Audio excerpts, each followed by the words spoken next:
Assalamu alaikum, mes frères et sœurs en islam. Aujourd'hui, nous allons méditer sur l'histoire du chemin qui s'ouvre dans la mer pour Moussa alayhi salam et Bani Israël et comment Allah les sauve finalement de Pharaon et de son armée. Cette histoire est mentionnée dans le Coran et il y a de nombreuses leçons pratiques que nous pouvons en tirer. Allah nous dit que Bani Israël étaient emprisonnés en Égypte depuis de nombreuses années. Ils étaient torturés, humiliés, soumis à un travail forcé intense. Leurs bébés garçons étaient tués tous les 2 ans. Les conditions étaient tout simplement horribles pour Bani Israël. Et finalement, Allah leur accorde un soulagement bien mérité. Allah fait en sorte que Moussa grandisse dans le palais de Pharaon. Il y est nourri, élevé et protégé. Puis un jour, Allah donne un ordre à Moussa. Il lui dit « Prends mes serviteurs », c'est-à-dire « Rassemble Bani Israël, prends-les tous et fuyez de nuit. Dirigez-vous vers la mer. » Moussa obéit. Allah nous raconte qu'au matin suivant, l'armée de Pharaon se met à les poursuivre. Vers 7h ou 8h du matin, ils montent à cheval. Et il faut savoir que Pharaon disposait d'une armée d'environ 2 millions de soldats bien équipés. De leur côté, Bani Israël n'était qu'environ 600 personnes, parmi lesquelles des vieillards, des femmes, des enfants, des bébés. Ils n'étaient pas du tout préparés pour une guerre. Allah nous dit que Pharaon et son armée les poursuivent. Moussa et Bani Israël arrivent alors devant la mer. Une mer immense se dresse devant eux. À gauche et à droite, il n'y a aucune issue. Ils se retournent et voilà que Pharaon et ses soldats sont là. Allah capture cet instant dans le Coran. Lorsque les 2 groupes se virent, les compagnons de Moussa dirent « Nous allons être rejoints ». Imaginez la panique qui s'empare de Bani Israël à ce moment-là. Ils crient tous ensemble d'une seule voix « Nous sommes perdus, ils vont nous rattraper, c'est fini, nous sommes fichus ». Vous savez, c'est comme ça que certaines personnes réagissent face aux épreuves.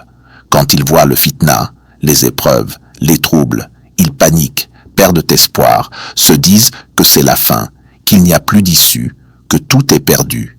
Mais au milieu de ce chaos, un homme se lève, un prophète d'Allah, Moussa alayhi salam, et il calme son peuple. Il leur dit « Non, pas du tout, jamais, nous ne tomberons pas entre les mains de Pharaon. » Voyez-vous, il a une bonne opinion d'Allah, il est optimiste. Et c'est là une qualité essentielle chez un vrai leader, l'optimisme. Et il leur dit des paroles puissantes que Allah a préservées dans le Coran.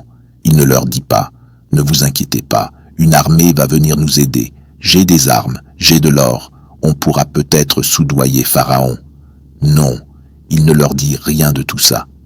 Il leur dit quelque chose d'incroyable qui devrait vivre dans nos cœurs et nos esprits à nous tous, croyants.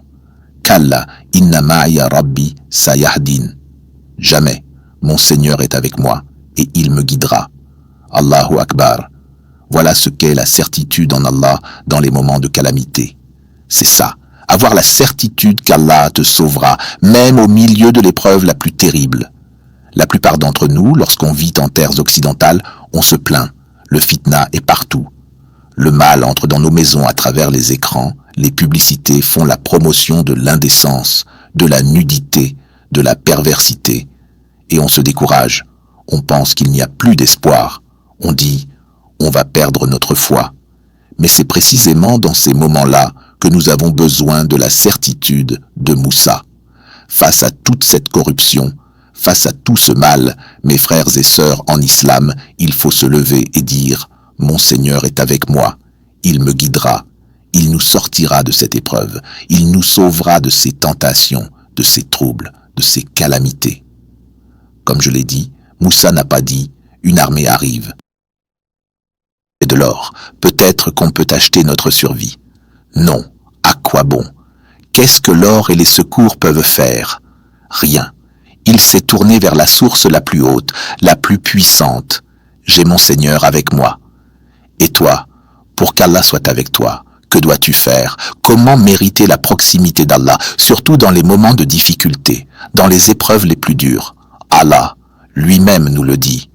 Inna Allaha ma'a. En vérité, Allah est avec.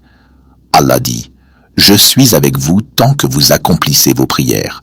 que vous donnez votre zakat, que vous croyez en mes messagers, que vous les honorez et les respectez, et que vous donnez continuellement à Allah, non seulement de votre richesse, mais aussi de votre temps, de vos efforts, pour l'islam et pour la religion d'Allah, subhanahu wa ta'ala.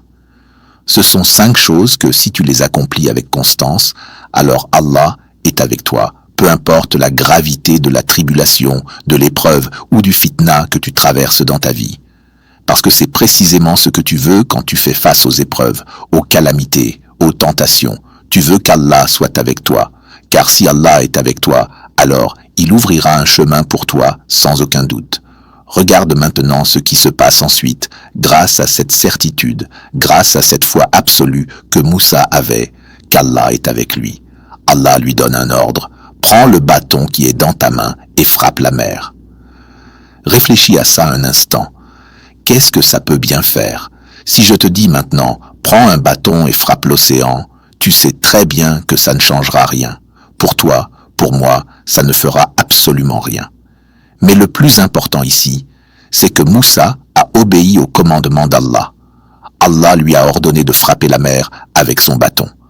Alors Moussa s'avance vers l'océan, il prend son bâton et il frappe. Il n'a pas remis en question l'ordre d'Allah. Et vois-tu, dans les moments de difficulté, il y a 2 choses fondamentales que nous devons faire. 1. Avoir une foi ferme et une certitude totale qu'Allah est avec nous. 2. S'accrocher aux ordres d'Allah, surtout dans l'épreuve. Parce que la plupart des gens perdent leur foi quand ils sont testés. Personne ne perd sa foi quand tout va bien. Mais quand la vie devient difficile, c'est là que certains abandonnent. C'est là qu'on commence à douter, qu'on arrête de prier, qu'on néglige les obligations. Mais Moussa, lui, en plein cœur de la calamité, reçoit un ordre d'Allah et il obéit sans discuter.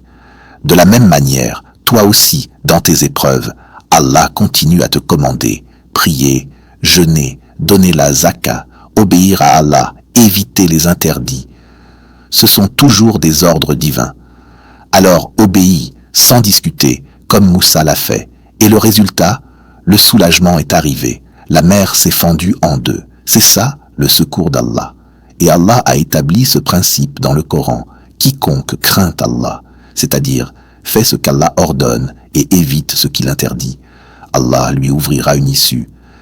Et ici, Moussa a obéi à l'ordre d'Allah sans poser de questions. Il n'a pas dit « Oh Allah, mais qu'est-ce qu'un bâton peut faire contre une mer ?» Et toi aussi, quand Allah te commande de prier, ne dis pas « Pourquoi 5 prières par jour? Pourquoi je dois faire ça? Pourquoi je dois éviter ça? Pourquoi? Fais ce qu'Allah t'a ordonné, et c'est là que le soulagement viendra. C'est comme ça que la délivrance est venue pour Moussa et Bani Israël. Ils ont été sauvés de cette terrible calamité, de l'armée de Pharaon qui était juste derrière eux. Voilà le message. Avoir la foi en Allah à tout moment, être certain qu'il est avec toi, surtout dans les moments difficiles, et s'accrocher fermement à ses commandements, surtout dans les... Et le soulagement viendra peu après. Je termine avec un magnifique hadith. Le prophète a dit « Allah est émerveillé de l'état désespéré du serviteur au moment même où le changement de situation était si proche. Le serviteur avait abandonné tout espoir en Allah, alors que le soulagement était juste à côté, très proche. Le passage de la difficulté au bien-être n'était qu'à un souffle. Tout ce qu'il fallait, c'était garder la certitude en Allah, garder la foi, faire ce qu'Allah a ordonné. Et tu verras bientôt les fruits de ta patience et de ta foi. Nous demandons à Allah d'accepter cela de nous tous